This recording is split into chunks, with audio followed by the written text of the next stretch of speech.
Programa ricardo-olandini.net.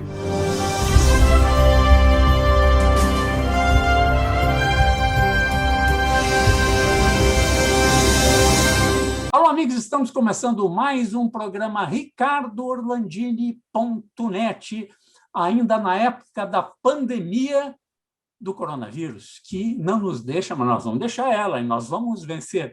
Iremos vencer a pandemia, muita vacina e a nova maneira de conviver socialmente com nossos amigos, com nossos familiares.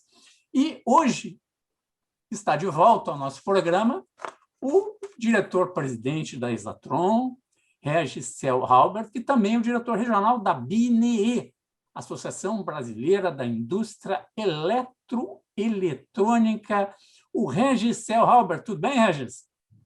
Tudo bem, Olandini. O Regis, já começando aí, não vamos falar de futebol, tá? Futebol não pode falar, tá? Tu continua com aquela cadeirinha do Olímpico aí na tua sala? Continua, eu costumo brincar, né, Orlandini, como nós não temos estádio, pelo menos a cadeira garantida eu já tenho, né? Bom, pelo menos tu é um gremista que reconhece que o Grêmio não tem um estádio ainda. Um dia ainda, mas está no seu estádio, né? Isso, está em vias de fechar o processo todo ali e nós teremos a nossa casa novamente aí. O Regis, vamos falar um pouco da BNE. Outro momento a gente fala da Exatron, uma das indústrias de ponta aí da eletroeletrônica no Rio Grande do Sul, né?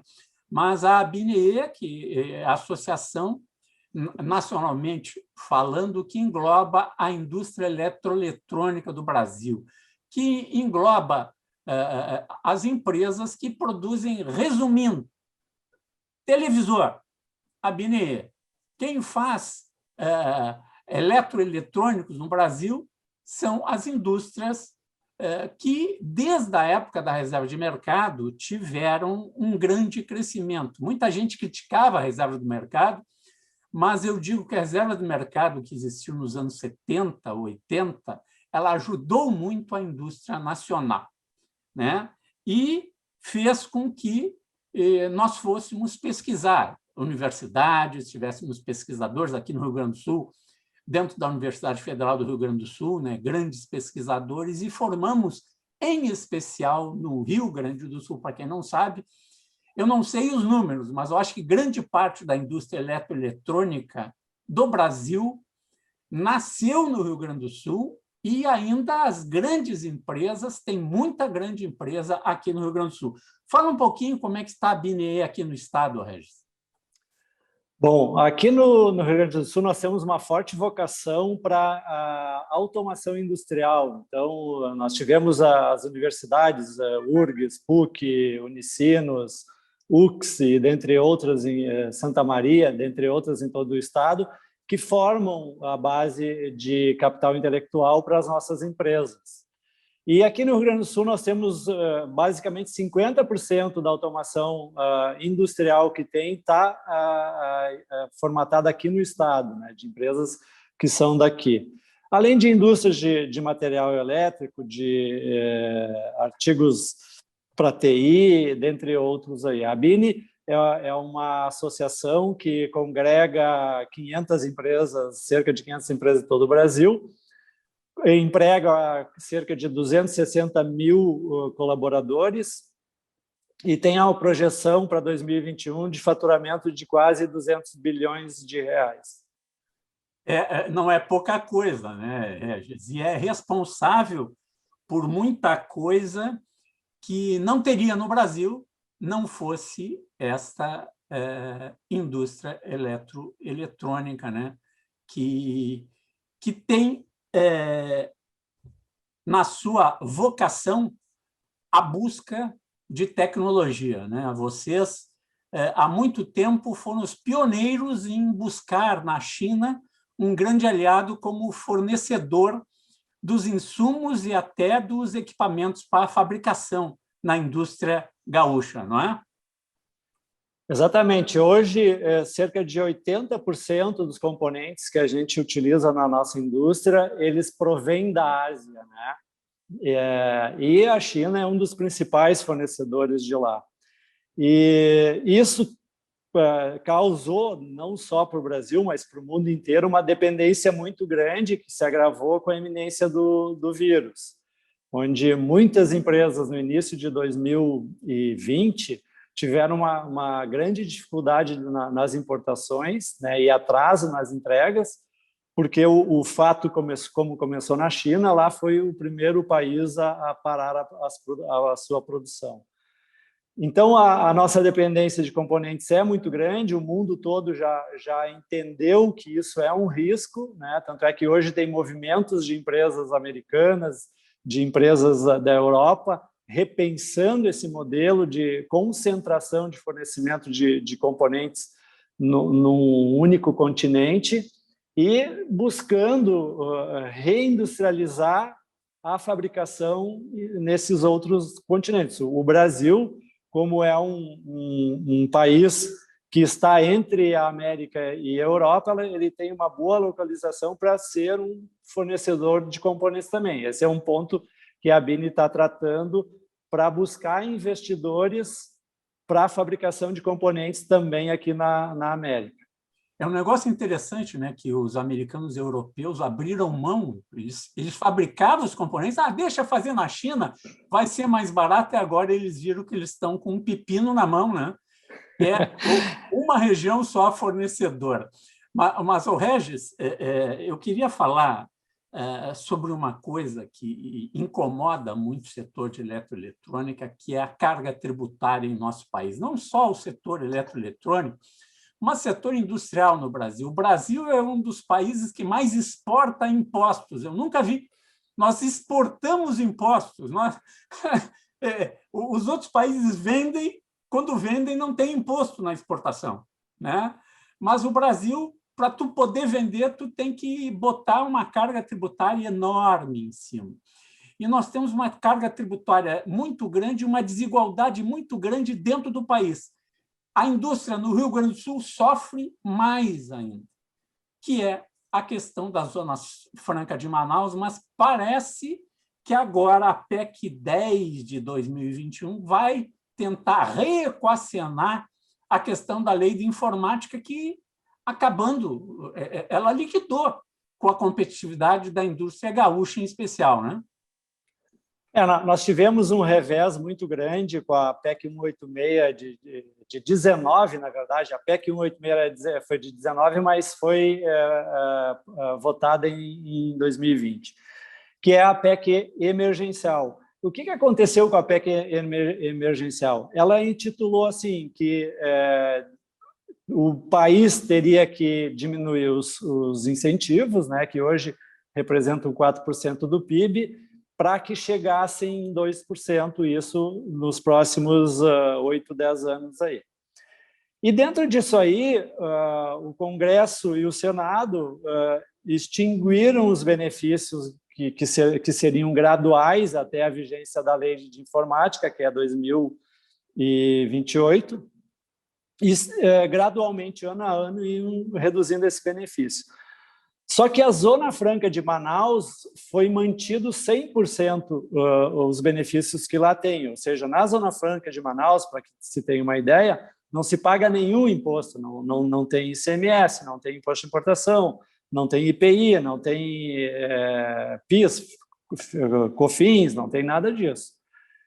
E o benefício que a lei de informática nos propicia é a redução, hoje um crédito fiscal relacionado ao IPI, né, para pagamento de outros impostos, e nos estados, pela competição que tem nos estados, a redução do ICMS, que a gente costuma dizer que é uma questão de busca de isonomia daí, porque os estados na guerra fiscal começaram para que as suas indústrias permanecessem, se instalassem naquela unidade federativa, tivessem um incentivo que era um ICMS menor, né? Nós já chegamos a ter, em alguns momentos, estados que zeraram o ICMS para os produtos da lei de informática. Hoje já não são mais zerados, já se tem um percentual que se paga, né, dependendo da unidade da federação. Aqui no Rio Grande do Sul, a nossa, eu chamo de semi-isonomia, porque não tem a mesma paridade dos demais estados da federação, porque nós pagamos mais aqui no Rio Grande do Sul. Mas, mesmo assim, temos um poder de competição ainda razoável. O que aconteceu quando o governo, o Senado e a Câmara votaram pela PEC emergencial, mantendo a Zona Franca de Manaus? Qualquer indústria que tiver fora da Zona Franca de Manaus perde a condição de competir a nível nacional, ou seja, isso influencia na arrecadação do Estado, do município, no ecossistema que a gente tem, como tu bem falasse ali, da academia, dos ICTs, de toda a geração de emprego e renda, do repasse do ICMS para os municípios e tudo isso aí. Porque o benefício da Zona Franca, ele impossibilita que as empresas que não tiverem o mínimo de benefício fiscal de competir a nível nacional. O Regis, e isto causou um efeito em cascata, né? Porque tu tira a competitividade de um setor importante que empregava e emprega muita gente e que a única maneira de sobreviver era tu ou te transferindo, abrindo uma unidade na região da Zona Franca, tá? Ou até mesmo, como outras fizeram, transferindo a sua área de produção e montagem para fora do país. Tem muita empresa brasileira que está montando e fazendo seu produto na China ou na Ásia, manda para os Estados Unidos e exporta para o Brasil, porque sai mais barato toda essa engenharia do que produzir no estado do Rio Grande do Sul, no estado de São Paulo, no Rio de Janeiro, em qualquer outro estado da federação que não seja a Zona Franca de Manaus, estou certo? É bem isso, Orlandini. E já tem empresas até que já formalizaram o fechamento da sua unidade no país, justamente passando a produção para fora do país. Então, isso é um dado muito preocupante, visto também pelo lado de todo o desenvolvimento de mão de obra capacitada, de capital intelectual que é gerado, né, que as nossas universidades com muita competência estão desenvolvendo, né? À medida que as empresas não forem para a Zona Franca de Manaus, simplesmente elas não têm outra opção a não ser fecharem ou transferirem a sua unidade para a produção fora do país.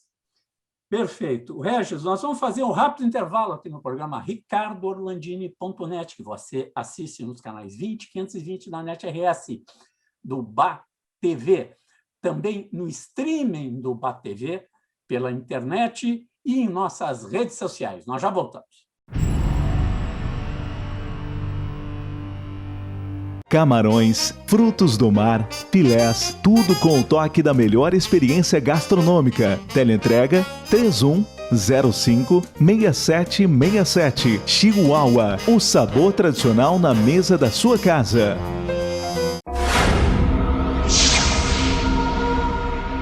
Estamos de volta com o programa ricardoorlandini.net, conversando com o Regis Selhalbert, que é o diretor-presidente da Exatron, e também o diretor regional da BNE, Associação Brasileira da Indústria Eletroeletrônica, aqui no Rio Grande do Sul.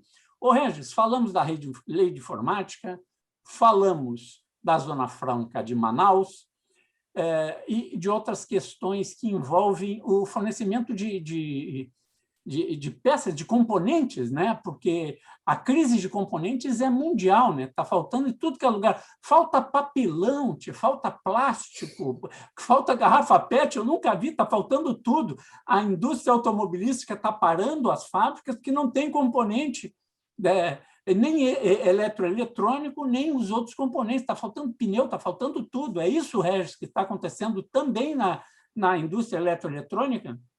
Pois é, a partir do segundo semestre do ano passado, nós tivemos uma demanda muito grande, como muitas indústrias tinham reduzido a sua produção, tivemos faltas de polímeros plásticos, papelão, como tu dissesse, aço, metais não ferrosos, e além da falta, um aumento que ultrapassou 100%.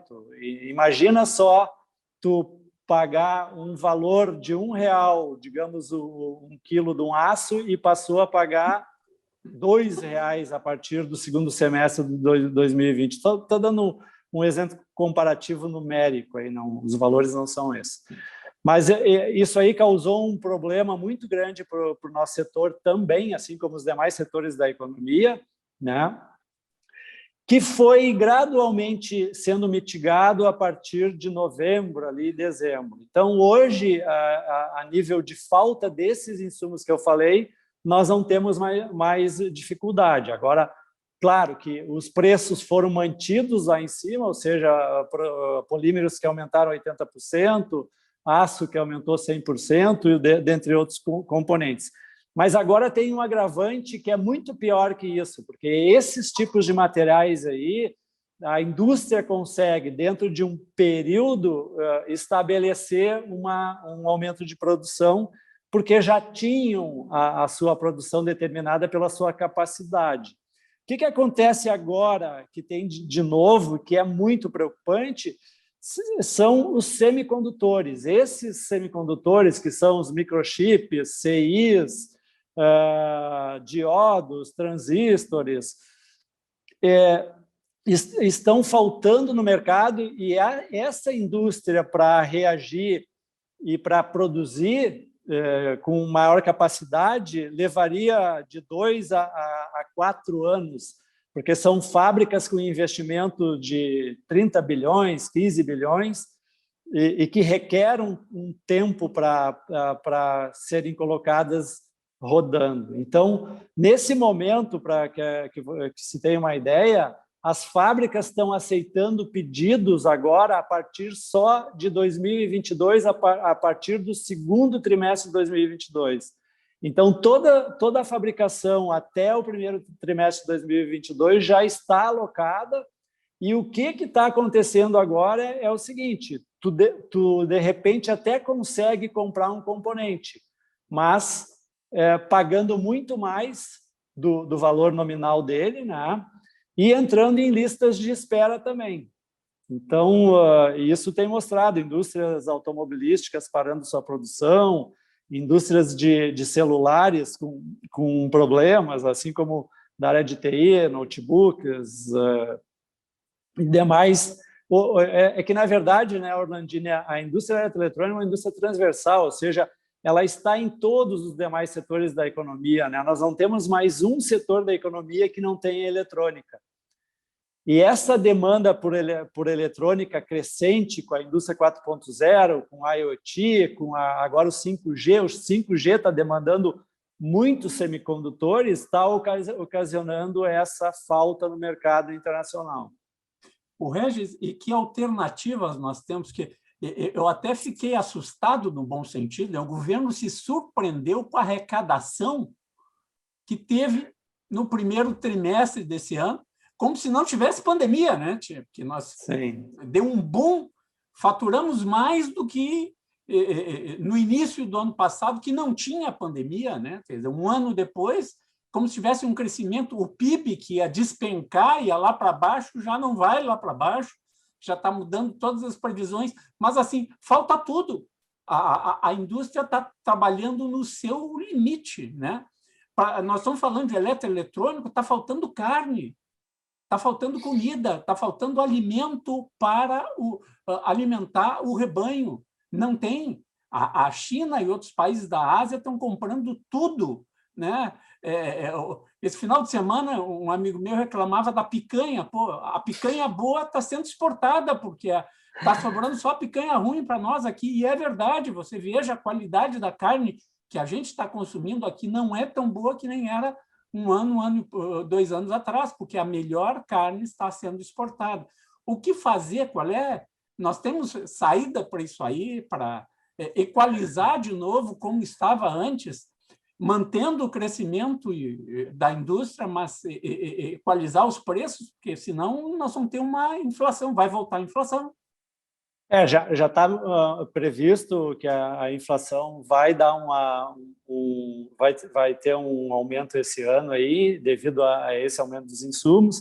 À medida que o mercado vai se reestruturando e as fábricas vão conseguindo repor o seu parque de produção dentro da sua capacidade máxima, a tendência é que esses aumentos que tiveram venham a ser reduzidos, né? Porque o ambiente de competitividade vai voltar dentro de uma certa normalidade, digamos assim. E essa é uma expectativa que a gente tem. Nós crescemos no nosso setor 2020 13%, a expectativa de crescimento para 2021 é 14% também, ou seja, o nosso setor está dentro de uma curva diferente da grande maioria dos demais setores da economia que tiveram uma retração muito grande no ano passado também, né? Mas é como tu disse, o momento agora é importante, já estão revendo o PIB, né, em 4,6 ou um crescimento maior que isso. O dólar teve uma queda bem significativa e a bolsa disparou, ou seja, são os ingredientes que mostram que realmente o investidor está apostando na retomada desse mercado e que as empresas vão continuar dentro do seu planejamento de investimentos aí. Esse é um ponto bem favorável que a gente tem nesse momento. O Regis, vamos tentar já partir para o encerramento do programa, falar um pouquinho sobre startups, né? As startups são muito importantes, na área de informática tem muito, e agora está começando a surgir muita startup também surgindo junto das plantas industriais da eletroeletrônica. Como é que funciona isso? Como é que está esse negócio? Pois é, esse é um tema para a Bini, que é um tema bem importante, porque assim, nós tivemos, a partir dos anos 70, ali, um surgimento muito grande de indústrias eletroeletrônicas que estão consagradas no mercado. Só que nos últimos 10 ou 15 anos, assim, a gente não viu mais surgimento de empresas no nosso setor. E nisso nós temos uma preocupação justamente, olhando pelo lado do investidor, olhando pelo lado da startup, qual é a dificuldade que a gente viu que as startups de hardware têm, né? Porque, como tu falaste, tem muitas startups de software, né? Bom, uma startup de hardware, ela precisa ter um investimento muito maior do que uma startup de software. Então, esse é o primeiro ponto que, quando uma startup de hardware vai se lançar no mercado, ela tem que estar atenta dentro de uma condição para ter, dentro do seu planejamento, etapas de busca de capital mais intensivo do que uma startup convencional, uma startup principalmente voltada para a área de TI. E esse é um desafio que a gente está vendo aí.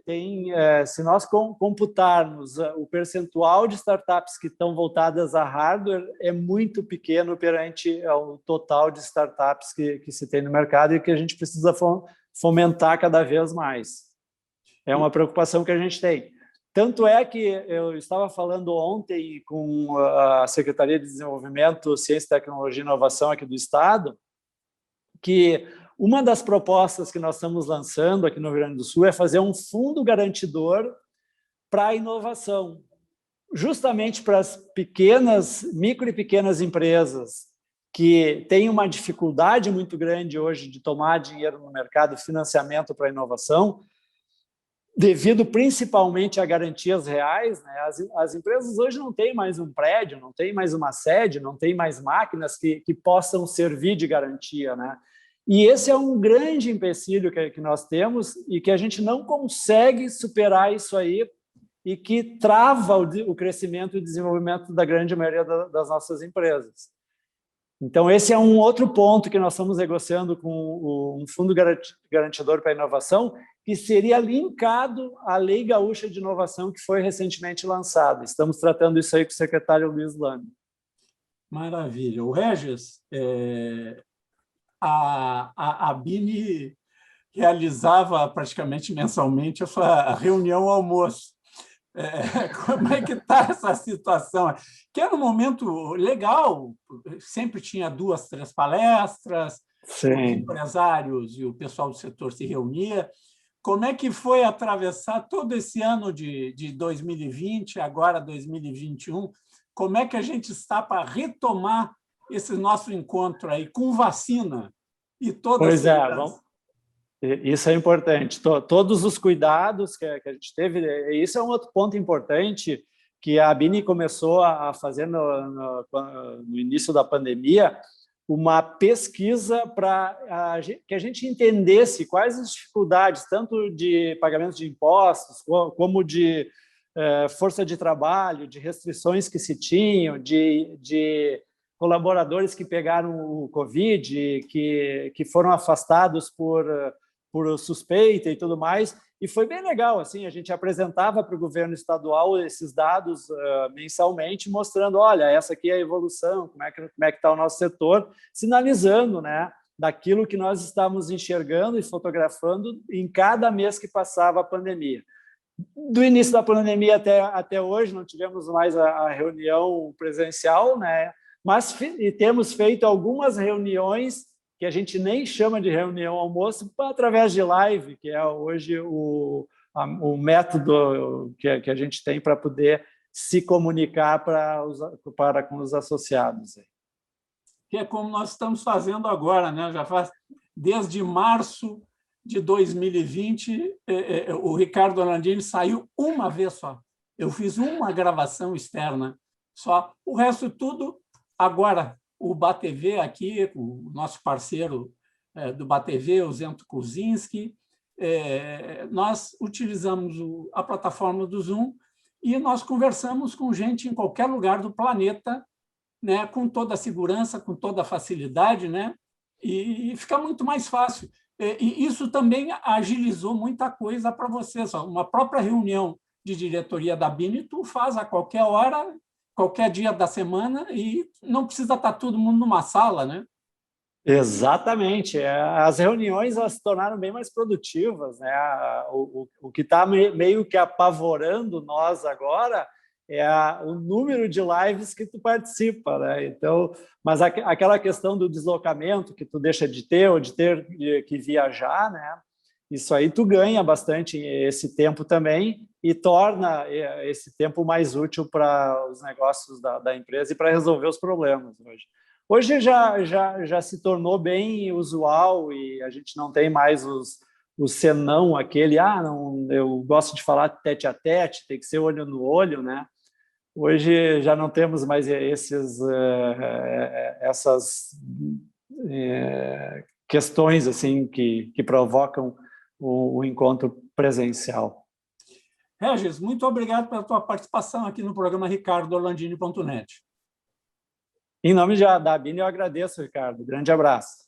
Grande abraço, Regis. Você assiste o programa RicardoOrlandini.net no BATV, canais 20 e 520 da NetRS. Vale dos Sinos de Uruguaiana é o canal 26 e 526. Nas nossas redes sociais do Facebook e YouTube, e pelo planeta afora, pelo streaming do BATV. Até um próximo programa. Camarões, frutos do mar, filés, tudo com o toque da melhor experiência gastronômica. Teleentrega 3105-6767. Chihuahua, o sabor tradicional na mesa da sua casa.